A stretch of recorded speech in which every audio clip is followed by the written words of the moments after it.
अस्सलाम वालेकुम, कैसे हैं आप सब। मैं यहाँ ठीक और उम्मीद करती हूँ आप भी ठीक होंगे। तो आज का व्लॉग होने वाला है बहुत ज़्यादा मज़ेदार, क्योंकि मैंने अपने घर में रखी है दावत और हमारे घर में दावत होने वाली है। तो मैं जा रही थी आज जामा मस्जिद। तो इस थैले में लेकर आना है मुझे बहुत सारा घर का सामान जिसकी मुझे ज़रूरत है दावत के लिए। तो हम देखिए, मैंने वहाँ पे मार्केट में तो ज़्यादा वीडियो बनाई नहीं, क्योंकि बहुत ज़्यादा गर्मी और उमस हो रही थी। तो बस मैंने जो सामान लेना था वो लेकर मैं आ गई थी। तो सबसे पहले मैंने ये छोटे वाले उड़द की दाल के पापड़ होते हैं ना, ये लेकर आए थे। और ये देखिए अनरसे की गोली भी लेकर आए थे मेरे हस्बैंड अपने लिए। इनकी थोड़ी सी ली थी अब इन्होंने अपने खाने के लिए। तो मैंने ये वाले पापड़ लिए थे। मुझे तो ये वाले पापड़ जो है ना बहुत ज़्यादा टेस्टी लगते हैं। देखिए ये वाले पापड़, जब हम छोटे थे ना तो हमारे उस्ताद जी के घर के बराबर में एक हलवाई की दुकान थी, उसके यहाँ बड़े बड़े पापड़ होते थे इसी वाले, इनकी उड़द की दाल के काली मिर्च वाले। तो बहुत ज़्यादा टेस्टी लगते थे। तो मेन पॉइंट पे आते हैं। यहाँ पे देखिए मैं कुछ कप्स लेकर आई थी, क्योंकि मेहमान आने वाले हैं तो उन्हें चाय वगैरह भी तो पिलाएंगे। घर में जो कप है ना हमारे 2-3 तरीके के हो रहे हैं, और हमारे लायक तो सही है, 2-3 कप एक जैसे, 2-3 कप एक जैसे। लेकिन जब कोई आता है तो उनको एक जैसे ही कप होने चाहिए ना, तो वो कप हमारे ख़त्म हो गए थे। तो ये लेकर आई थी मैं। और साथ में लेकर आई थी मैं ये 2 पंखे, क्योंकि अब है ना कुछ ज़्यादा ही लाइट जा रही है तो ना गर्मी लगती है। पंखा किससे करे, गत्ता होता है या नहीं होता कभी कभी गत्ता, और है ना मुझे प्लेट से करनी पड़ती थी। तो मुझे एक आंटी, बहुत ज़्यादा बुजुर्ग आंटी ये बेच रही थी। तो मेरे हस्बैंड ने कहा अभी भी कोई बुजुर्ग कोई सामान बेच हुआ करे ना तो आप ले लिया करो। तो मैंने ये ले लिए थे दोनों पंखे। और साथ में ही लेकर आई थी कुछ शीट मास्क। तो बहुत दिनों से मैंने ना अपनी स्किन की कुछ भी ना केयर नहीं करती, तो इस वजह से मैं ये वाले कुछ शीट मास्क लेकर आई थी। तो बहुत सारे यानी कि फ्लेवर्स में थे, एक एक फ्लेवर सारा ही मैंने ले लिया था। तो बस अब इसे यूज़ करूँगी और बताऊँगी आपको कि कैसे रहा। तो बहुत ही ज़्यादा मुझे तो अच्छे लग रहे थे। अब इसे यूज़ करने के बाद पता चलेगा कि कैसे हैं। तो यहाँ पे देखिए जेंगो भी आ गए। जेंगो बेटा तुम्हें भी लगाने हैं, बिल्लियाँ नहीं लगाती बेटा, ये बस हम ही लगाएंगे। तो हम लगा के आपको ज़रूर दिखाएंगे कि कैसे ये रहे। तो मैं इन्हें अच्छी तरह से आपको दिखा रही थी। देखिए विटामिन सी वाला था, एक ड्रैगन फ्रूट वाला था, एक हल्दी वाला था। तो इसमें बहुत सारे तरीके के थे। और इसकी देखिए एक्सपायरी डेट भी मैं दिखा देती हूँ। अभी इसमें एक्सपायरी डेट 2028 की और किसी में 2027 की ऐसे थी। तो यहाँ पे कुछ तरीके बताए गए थे कि कैसे इसे लगाना है। वैसे मैंने पहले भी इसे यूज़ किया है, पर मैं अभी आपको दिखा रही हूँ। मैंने सोचा कि चलो मैं इसे भी लेके ट्राई कर लेती हूँ। तो 2 मैंने अपने हस्बैंड से बोला कि आप दिलवाइए, और 2 मैंने अपने आप से लिए। तो 1 महीने का काम हो गया है। हम हर हफ्ते एक एक शीट मास्क ज़रूर लगाएंगे। और ये भी देखिए बाकी सामान के साथ साथ अपनी भी कुछ शॉपिंग मैंने कर ली थी। तो वहाँ पे ना मुझे एक वुडन कॉम्ब भी मिल गया। मैं बहुत दिनों से सोच रही थी, तो मैंने सोचा चलो इसे भी लेके ट्राई करते हैं। तो ये वाला जो है कॉम्ब लेकर आई थी मैं अपने बालों के लिए, क्योंकि इससे कहते हैं कि ब्लड सर्कुलेशन अच्छा हो रहता है। पर अब इसे ट्राई करके पता कर चलेगा कि क्या फ़ायदा होता भी है या नहीं। तो यहाँ पे जेंगो भी है ना, मेरे साथ साथ सब सामान देख रहा था मेरा बच्चा। और यहाँ पे देखिए ये ना लिप ग्लॉस भी लेकर आई थी मैं। तो ये ट्रांसपेरेंट वाला था, इसमें कोई कलर नहीं है। तो मैं सोच रही थी इसे मुझे 2 लेने थे, मुझे किसी को देना भी था, पर उसके पास था नहीं। तो फिर मुझे एक ही मिला, तो बस ये लेकर आए थे। तो मैंने बोला जेंगो से, ला जेंगो तेरी हवा कर देती हूँ तेरे ऊपर। तो यहाँ पे जो है एसी चल रहा था, ठंडी ठंडी हवा लग रही थी, और जेंगो तो इधर उधर भाग जाता है। जब मैं इसे हवा कर रही थी ना वैसे भाग रहा, इसे लग रहा कि जैसे कैसे लग ना जाए। तो यहाँ पे ये सब सामान मैंने अपने हस्बैंड को भी दिखाया था। कुछ सामान ऐसा था कि मैंने इनके शॉप पे जाने से पहले ये ना मैंने खुद ले लिया था, कुछ नहीं यहीं पर ही आके दिखाया यानी कि। तो बस यहाँ पर देखिए जेंगो इसे सूंघ रहा था। इसे ये बुनाई वाले जो होते हैं ना, ये मैंने तो बहुत ही दिनों बाद देखा है, पर मैंने इसे ले लिया था। तो यहाँ पे देखिए मैंने ना सारे के सारे जितने भी बर्तन जो कल यूज़ होने हैं ना, वो सब एक साथ कर लिए थे। और उन्हें ना एक एक करके वॉश कर लिया था। पूरा डिनर सेट निकाला और उसे पूरा वॉश करा। और ये कुछ प्लेटें थी खाना खाने के लिए, सालन वगैरह के लिए, ट्रे वगैरह देखिए धोकर मैंने इस वाली टोकरी में ही रख रखा है, ये वाला डिनर सेट। फिर इसे टोकरी को धोया और इस सारे बर्तनों को धो के और सुखा के इसके अंदर रख दिया था कि कल को मुझे परेशानी ना हो, क्योंकि मैं अकेली काम करने वाली होंगी। और इसी में ये ना शीशे वाले गिलास भी रखे हुए थे पानी वानी पीने के। तो सबसे नीचे मैंने शीशे वाले गिलास रखे थे, और उसके ऊपर ये प्लेट्स और कटोरियाँ रखी थी कि खीर के लिए और दही बड़ों के लिए अलग अलग कटोरियाँ चाहिए होंगी। तो देखिए नीचे रखे हुए थे गिलास। तो इस कमरे में मैंने सबसे पहले यही काम करा था। मैंने धीरे धीरे करके सारा काम कर रही थी, क्योंकि एक पूरा दिन मैंने इसके लिए लिया था। जिस दिन मैं मार्केट गई थी ना, उसके अगले दिन एक पूरा दिन था मेरे पास इन सब कामों को निपटाने के लिए। और आज मुझे ना नॉर्मल काम करने हैं, अपने सारी तैयारियां करके रखनी है। तो मैंने उड़द की दाल को भी है ना 2-4 घंटे के लिए ना भिगो दिया था, ये देखिए। अब ये दाल अच्छे से भीग जाएगी, थोड़ी भीग चुकी थी पर मैंने सोचा कि थोड़ी देर और भीग जाएगी तो अच्छा रहेगा। और यहाँ पे देखिए कप्स को अच्छे से धो के मैंने किचन भी अच्छे से साफ़ कर लिया था और यहाँ पे सेट कर दिया था कि कल को मुझे परेशानी ना हो। और यहाँ बैठा था जेंगो मैंगो, ये अपना आराम कर रहा था यहाँ बैठ के। तो बस अब दोबारा से किचन में जाते हैं। देखिए अब सारी दाल मैंने इसका अच्छे से धो के इसका पानी फेंक दिया था और इसको अब हम पीसने जा रहे थे। तो इसे ना थोड़ा थोड़ा करके पीसेंगे और एकदम है ना स्मूथ पेस्ट बना लेंगे, बिल्कुल दरदरा नहीं रखना, स्मूथ पेस्ट बनाऊंगी। और अच्छे से इसको मैंने बड़ा वाले जार में करा था कि जल्दी जल्दी से हो जाए, वरना छोटे जार में ना बहुत बार मुझे डालना पड़ता और जब जाके ये दाल तैयार होती। तो बस इस तरीके से ना मैंने सारी दाल को पीस लिया था और देखिए अच्छे से इसे पीस लिया था। इसमें नमक वगैरह डाल दिया था मैंने और इसे अच्छे से ना फेंटना है जब तक ये फ्लफ़ी ना हो जाए, इसमें एयर ना आ जाए। और साइड में मैं अपने हस्बैंड के लिए बना रही थी चाय गर्मा गर्म, क्योंकि उन्होंने मुझसे कहा कि मुझे भूख लगी है, कुछ बने लिए बना दो। तो मैंने उनके लिए बनाया था ऑमलेट और साथ में मैंने बनाई 2 कप मलाई मार के चाय, 1 कप ये पियेंगे, 1 कप मैं पीऊँगी और उसके बाद मैं अपने कामों में लगूंगी। और साथ में आज हम बनाने वाले हैं घर में खाने के लिए, दाल चावल बनने वाले थे पर मुझे और काम करने थे, पहले वो करूंगी और उसके बाद खाना बनाना था।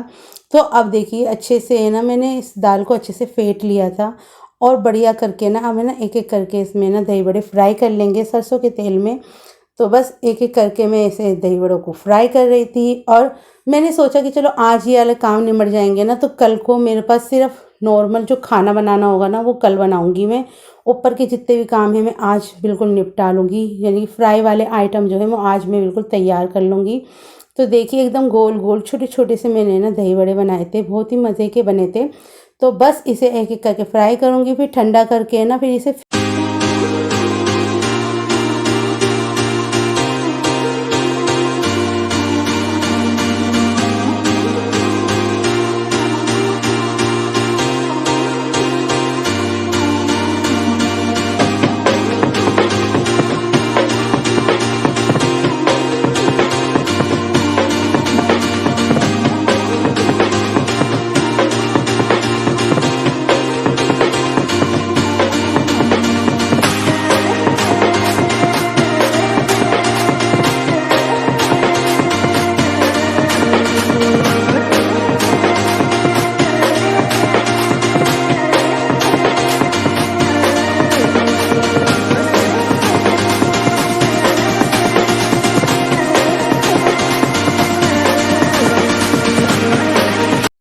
तो यहाँ पे देखिए दही बड़े बिल्कुल तैयार हो चुके हैं। इसे मैंने छन्नी में करा था और एक नीचे प्लेट रखी थी जिससे कि एक्स्ट्रा अगर कोई ऑयल होगा तो वो निकल जाएगा। और साथ में मैंने यहाँ पे आटा गूंदा था मट्ठी के लिए, तो मैंने इसमें मोइन डाला था घी का और इसे फ्राई करेंगे हम तेल में।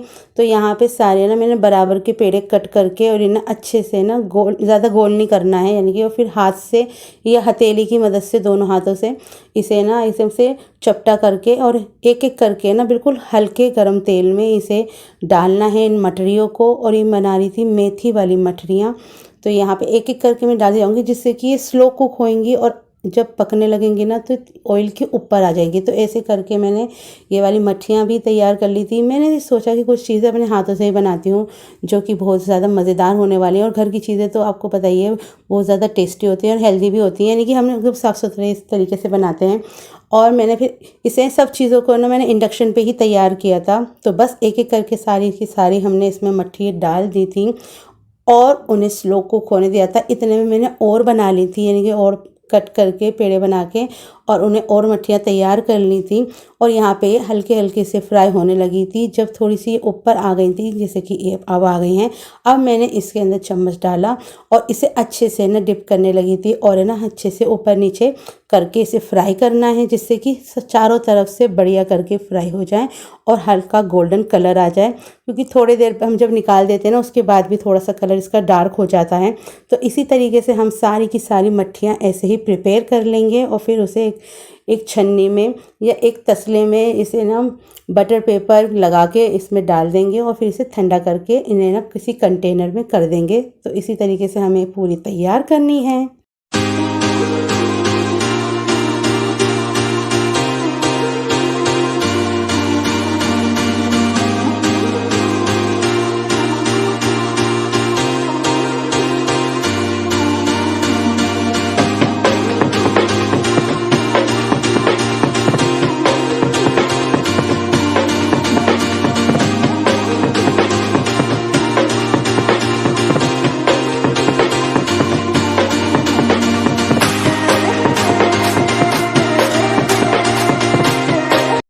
बहुत ही ज़्यादा क्रिस्पी बढ़िया मठरी तैयार हो गई है। हस्बैंड को भी ट्राई करवाई, उन्हें बहुत अच्छी लगी। और साथ ही साथ बनाए थे मैंने बेसन के सेव भी। तो बस ऐसे ही मैंने सोचा, बेसन दिख गया मुझे, मैंने चलो बेसन के सेव भी बनाते हैं। और बनाया था इस चकली मेकर से, और बहुत ही ज़्यादा क्रिस्पी और बढ़िया बने थे। और ये भी अब फ्राई हो जाएंगे तो अपने हस्बैंड को चखाएंगे कि कैसे बने हुए हैं।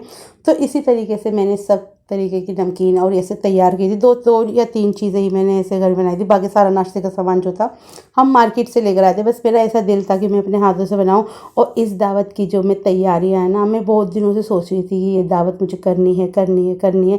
और फाइनली वो दिन आ ही गया है और मुझे बहुत बेहद बेहद खुशी हो रही है। और अब जो है ये दावत मुमकिन हो पाई है। अब जो है सब मेरे घर पे आने वाले हैं, तो बहुत मज़ा आने वाला है। कल का मुझे पता नहीं है कि मैं कितना शूट कर पाऊँगी, क्योंकि मेरे पास बहुत सारा काम होने वाला है। मुझे खाना बनाना होगा और सबका ध्यान रखना होगा। पर जितना भी मुझसे शूट हो पाएगा, यानी कि जितनी भी वीडियोस बनेंगी छोटी मोटी बच्चों से बनवाऊंगी, तो वो सब मैं आपको ज़रूर शेयर करने वाली हूँ। और यहाँ पे जो है मैं बनाने वाली थी कैरेमल खीर। तो सबसे पहले मैंने दही बल्ले बनाए, फिर उसके बाद मटरी बनाए, फिर उसके बाद सेव बनाए, और उसके बाद थोड़ा सा रेस्ट करके फिर मैंने बनाई थी कैरेमल खीर।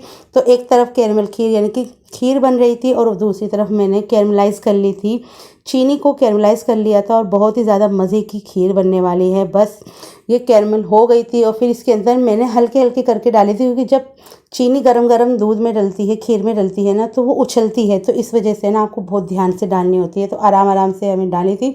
और ये भी मैंने इंडक्शन पे बनाई थी। उसके बाद मैंने सारे ड्राई फ्रूट्स कट्स करे, और फिर एक तरफ मैंने ना कमरे में ले गई थी खीर को, उसे चला चला के एकदम ठंडा कर लिया था। और फिर उसको है ना इन डिशों में और इस मर्तबान में ना सेट कर लिया था जो बची हुई थी। और उसके ऊपर गार्निश कर दिया काजू बादाम और पिस्ता से, और गोला भी डाला था और गोले का बुरादा भी डाला था अंदर से। तो बहुत ही ज़्यादा टेस्टी सी हमारी खीर तैयार हो चुकी है। मैंने अपनी सब चीज़ें अपने हस्बैंड को टेस्ट करा रही थी, उन्होंने सब चीज़ों की बहुत तारीफ़ करी है। तो बस इस ब्लॉग को हम यहीं करने जा रहे हैं। एंड लाइक एंड सब्सक्राइब करना ना भूलें। और आपको कैसी लगी हमारी दावत की। और ठहरिए ठहरिए, अभी सारी तैयारियां हुई नहीं हैं, कुछ रह गई हैं जो कि हम कल ही करेंगे जब दावत का मेन दिन होगा। तो मैं आपसे मिलती हूँ नेक्स्ट ब्लॉग में। इसे लाइक शेयर एंड सब्सक्राइब करना ना भूलें। हम इंस्टाग्राम और फेसबुक पे भी फॉलो करें। अल्लाह हाफिज़।